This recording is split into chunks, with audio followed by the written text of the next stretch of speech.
Então, voltamos aqui agora. Vamos lá comigo. Lembra do quadrinho que eu fiz pra você lá na nossa sala? Nos primórdios do tempo, quando a gente ainda tinha aula presencial. Ai, que saudade. Né?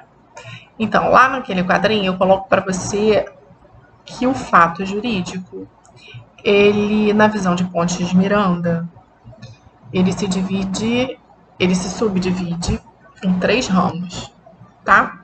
O fato natural, que é o primeiro lá do cantinho. No fato natural, ele pode ser ordinário ou extraordinário, tá? O extraordinário, a gente tem o caso fortuito e a força maior, tá? E o ordinário, fatos ordinários, que a gente conhece: a morte, o nascimento, a, a aquisição da maioridade, né? O decurso do tempo traz a maioridade, certo? Então tá. Aquele lá no meio é o ato fato jurídico, né? Que o Ponte de Miranda diz que são fatos que o legislador atribui efeitos e o identificam como um ato fato, tá? Até que a gente chega no nosso cantinho do fato humano. E é aqui que a gente vai mergulhar. O fato humano, ele pode ser lícito ou ilícito. Tem uma corrente aí que diz que o ato ilícito não é um ato jurídico. Eu acho uma bobagem danada. Que, embora o ato ilícito não, não seja não seja um fato protegido pelo ordenamento jurídico, ele está também tutelado pelo ordenamento jurídico, né? Tem lá toda uma previsão, tem até um ramo do direito que estuda exclusivamente o fato ilícito. E ele pode ser um fato ilícito civil, né? Então, não vejo por que tirar, dizer que ele não é um fato jurídico. É, para mim, para a grande maioria, né? É um fato jurídico, sim, tá? E a gente vai trabalhar no ato ilícito, no ato lícito. O ato lícito, lato sensu, ele pode ser o ato jurídico lícito stricto sensu, né? Que a lei oferece efeitos legais, e os negócios jurídicos. E é que dentro dos negócios jurídicos, em que há uma composição de interesses, em que há o consenso das partes, que se insere o nosso bibelô, que é o contrato, tá? Então, por que eu te trouxe aqui neste passado, pedindo novamente para que você faça uso do seu ginkgo biloba? Eu preciso que você se recorde de quais são os elementos que formam o negócio jurídico. Preciso. Por quê? Se você se lembra dos elementos que formam o ato jurídico e o negócio jurídico, você vai saber quais são os elementos do contrato. Porque o contrato é uma espécie de negócio jurídico. Então, assim, Karina, você poderia falar apenas, encurtar o nosso tempo a falar apenas dos contratos, dos elementos? Isso aí todo mundo faz. Eu não sou todo mundo. Minha mãe sempre falou isso pra mim. Karina, você não é todo mundo. Sempre que eu queria sair e dizia pra ela que todo mundo vai, ela sempre disse. E aí eu já me convenci disso. Eu não sou todo mundo. Eu vou encher o seu saco, sim. Eu vou fazer revisão, sim. Tá? Então vamos lá. Então, botou na tua cabeça que a diferença do ato. Não, isso eu não falei pra você. A diferença do ato jurídico estrito sensu e do negócio jurídico é que no negócio jurídico se exige uma manifestação de vontade, tá? No primeiro, o legislador prevê os efeitos jurídicos? Os efeitos jurídicos do ato jurídico estricto sensu são ditados pelo legislador. No negócio jurídico, os efeitos são escolhidos pelas partes. É lógico que tem que ter uma previsão legal, mas as partes compõem, ajustam e podem, inclusive, acrescentar elementos acidentais a esse negócio jurídico. E é isso que a gente vai ver agora, tá bom? A gente vai ver o seguinte, a gente vai entender que há um caminho para seguir e algumas perguntas que a gente tem que se responder ao longo do caminho. O primeiro passo que a gente vai dar é no sentido de entender se o negócio jurídico existe. Entender se ele tem os seus elementos essenciais. São 4. O segundo passo que a gente vai dar, a gente vai ver se a lei atribui características a esses elementos ou a lei exige do negócio alguns atributos para que eles sejam válidos. E o último passo que a gente vai dar é para saber se as partes criaram elementos acidentais que podem ou não existir, mas que, se existirem, se elas planejarem isso no seu negócio jurídico, os efeitos só acontecerão se esses elementos acidentais estiverem presentes. Fechou comigo? Fui clara com você? Bem devagarzinho que eu fui, tá? Pontes de Miranda, que eu amo, foi muito didático ao explicar essa matéria. Ele fez exatamente isso. Ele colocou passos. Mas ele ainda criou uma coisa que é muito legal para a gente visualizar. Ele disse que esses planos de existência, validade e eficácia se organizam como se fosse uma escada, degraus que você precisa subir para alcançar os efeitos. Todo ato, todo negócio, todo contrato espera produzir efeitos, criar, modificar e extinguir relações, né? O que se tem que analisar é se no meio desse caminho vão acontecer defeitos, questões que possam invalidar esses atos, negócios, contratos. E é isso que a gente vai ver agora, tá bom? O Código Civil, não faz essa organização de Pontes de Miranda, tá? A doutrina majoritária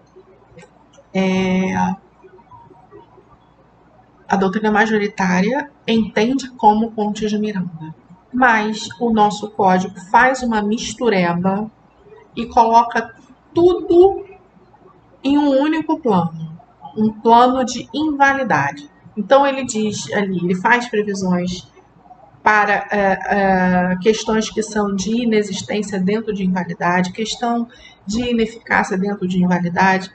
Ele faz uma mistureba danada. Por isso que Arnoldo Valde, que foi meu professor, ele fala que não existe o plano da existência. Tá? Que, na verdade, o único plano que a gente tem que avaliar é o plano da invalidade. Eu discordo dele. Discordo mesmo. Tá? Então, vamos lá, vamos seguir.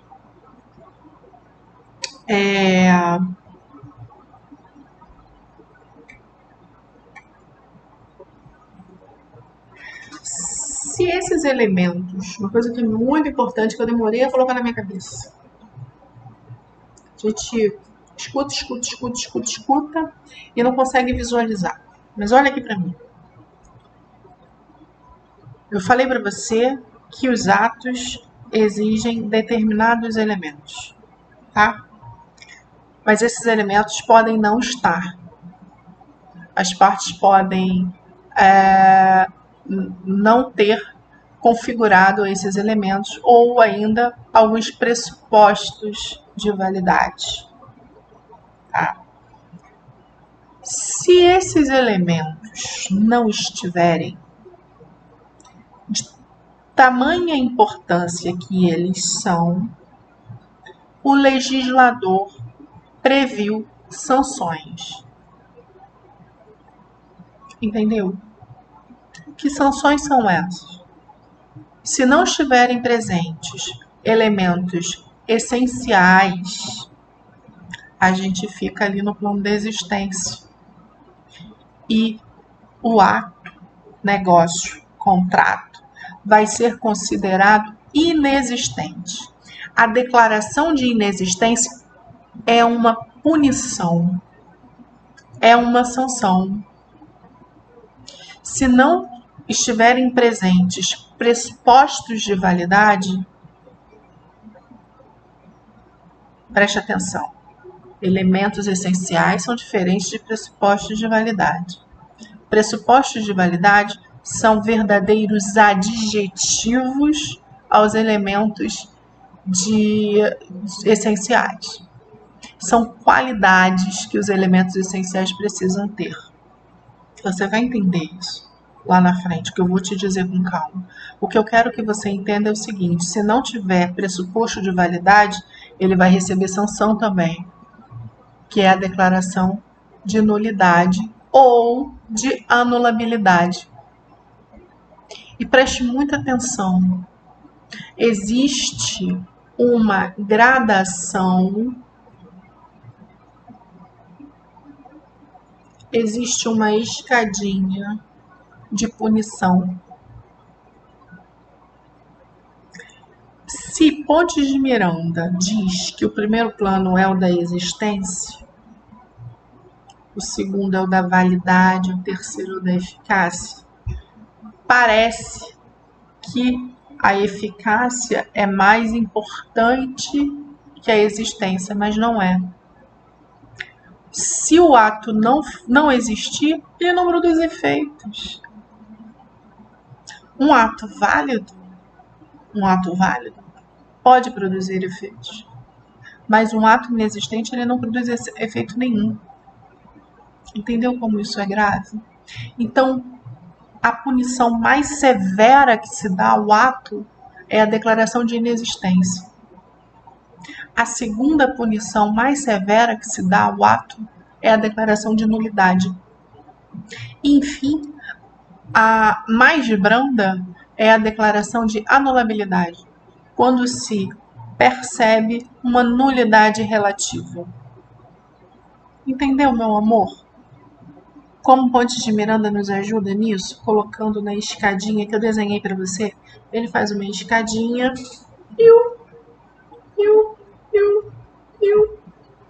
E ele coloca o primeiro plano em validade. Desculpa, primeiro plano em inexistência, segundo plano em validade, terceiro plano em ineficácia. A punição mais grave é para a inexistência. Meu amor, se você compreender isso, se você colocar isso no seu bolso e sair todo dia de manhã, você vai ter dinheiro para pagar muita conta. Porque muitas das relações jurídicas são eliminadas judicialmente por causa de ações declaratórias de nulidade.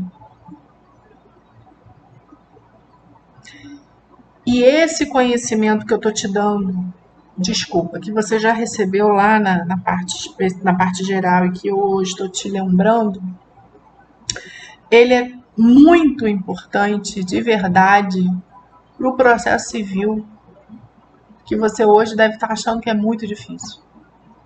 Mas se você conduzir o processo civil coladinho com o direito civil, e realmente, eu falo sempre isso, tatuar no seu corpo o direito material, o processo civil vem redondo. Desce direitinho, tá? Então, prestou atenção nisso? Prestou atenção que a inexistência, nulidade e anulabilidade são sanções que se dão aos atos que têm defeito? Se você fechou isso comigo, cara, tu já colocou 50% no teu bolso. Vambora. Vamos seguir. Vamos falar agora do plano da existência. Eu te falei que o plano da existência trabalha com elementos essenciais. Eu preciso que o meu ato, negócio, contrato tenha determinados elementos, tá? Que são necessários, fundamentais para existir. Quem são eles? O agente, né? As partes, tem que ter, né? No contrato, as duas partes, né? No ato jurídico, precisa minimamente de um agente, né? Precisa de um objeto, que é o objetivo, é o fim, é a prestação na obrigação, é o bem da vida. Precisa de forma e precisa de manifestação de vontade. De uma vontade exposta, exteriorizada. Tá? 4 elementos: agente, objeto, forma e vontade. Aqui a gente trabalha só em cima disso. Eu não quero saber, neste plano de existência, se o agente é capaz, se o agente é legítimo. Não quero. Eu não quero saber se o objeto é lícito ou ilícito. Não quero. Eu quero saber se ele existe. Se existe um objeto. Eu não quero saber se a forma é prescrita ou não, defesa em lei. Não, eu só quero saber se tem alguma forma. Tá? Eu não quero saber se a vontade é viciada ou não. Se ela é ou não de boa fé. Eu só quero saber se tem vontade. Lembra que na coação física não tem vontade? Não tem vontade, meu amigo. Você se lembra na aula passada que eu te disse que um ato praticado com coação física é inexistente? Encaixou essa peça no seu quebra-cabeça? Essa é a minha função, meu amigo. É colocar um quebra-cabeça de milhares de peças na sua frente e te ajudar a juntar as pecinhas. Aqui a gente começa a costurar tudo que a gente viu lá atrás. Tá? Então vamos lá. Nesse plano da existência, esses 4 elementos que eu falei para você são tidos como elementos gerais e exigidos em qualquer ato ou negócio jurídico, tá? Mas existe também a possibilidade de o legislador prever para um negócio específico um elemento essencial. Você quer ver? Vou te dar um exemplo. No contrato de compra e venda, o importante não é a forma, que é a escritura pública. Isso é uma característica do plano da validade. Para o contrato de compra e venda existir, é preciso ter consenso e preço. Se não tiver preço, não é compra e venda, é doação. Entendeu? Então, assim, você tem que ter sempre na sua mente se este elemento é geral ou se ele é especial. Se os contratos que você vai ver lá na frente, eles exigem para existir algum elemento essencial. Entendeu? Posso seguir? Bora. Então, assim, quando não se verifica um elemento essencial, Não há ato, não há negócio, não há contrato, tá? Eu vou contar uma coisinha pra vocês. Eu adoro essas piadinhas, sabe? Mas eu sei que você, quando eu faço essas coisinhas, você dá uma relaxadinha.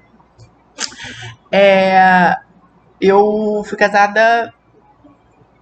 Eu me casei com 20 anos. Tive duas filhas no primeiro casamento, né? Aí me separei há 10 anos atrás. E eu me casei de novo há 8 anos atrás. 8 não, 7. É, 7. E a gente tem mania de casar. O nosso primeiro casamento, ele também já casou várias vezes. Eu sou a terceira mulher dele. Espero que seja a última, espero que ele seja meu último também. Mas o nosso primeiro casamento foi numa festa junina. Eu tenho até a foto, depois eu mando pra vocês. Casei numa festa junina. Foi muito legal. Aniversário do meu compadre, a gente montou um casamento no Arraiá.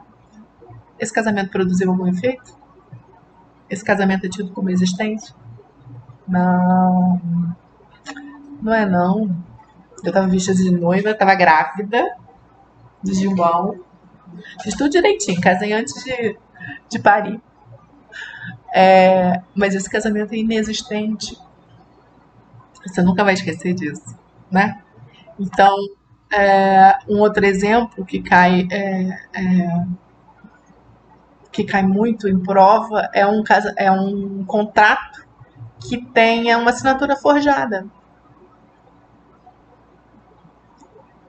Se aquela assinatura não é da parte contratante ou contratada, ele é inexistente.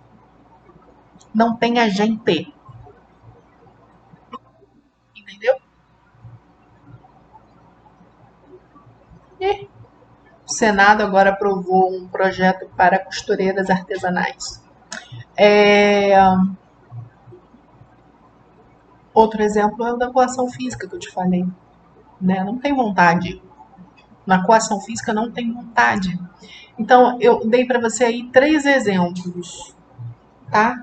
De atos inexistentes. Tá bom? Então, vamos lá. A jurisprudência, eu correlaciono aqui para você, também oferece alguns exemplos de atos, negócios e contratos que não existem. Uma escritura pública, isso daí tem julgados nesse sentido. Uma escritura pública elaborada com base em uma procuração falsa. É um ato inexistente. Uma escritura de doação que o doador comprova que nunca doou nada. Ele nunca compareceu, ele nunca foi ao cartório assinar a escritura. Já tem decisão nesse sentido, né? Escritura de compra e venda de um vendedor que foi internado que a escritura aconteceu quando ele estava internado em coma no hospital. Acontece, né? A gente sabe que acontece. Então, assim, o plano da existência é o mais fácil, mas é o mais importante. É o que mais te dá elementos de defesa na sua vida como advogado. E pode passar o tempo que for. São imprescritíveis, são defeitos insanáveis. Então é uma carta que você tem na mão chamada Querela Nullitatis, que eu adoro, que eu uso pra caramba, que eu adoro o ato inexistente, que é muito pouco utilizado, mas que você vai usar. Você vai aprender e você vai usar. Isso daí, ó, é virada de jogo. É virada de jogo. Tá? Eu falo um pouquinho aqui pra você da Querela Nullitatis, que eu adoro. Faço minhas piadinhas pra você. Mas depois, se você quiser uma explicação melhor sobre isso, eu dou para vocês, tá? Que realmente é muito avançado. Mas o nome dessa ação, quero que você guarde, é querela nullitate. É a ação que vai declarar inexistente o ato ou negócio jurídico, né? Declarar a ausência de efeitos total pela inexistência. Agora a gente vai subir um outro degrau, tá? A gente vai para o plano da validade. Eu vou interromper o vídeo, porque o vídeo já está com 25, tá bem? Volto já já para você.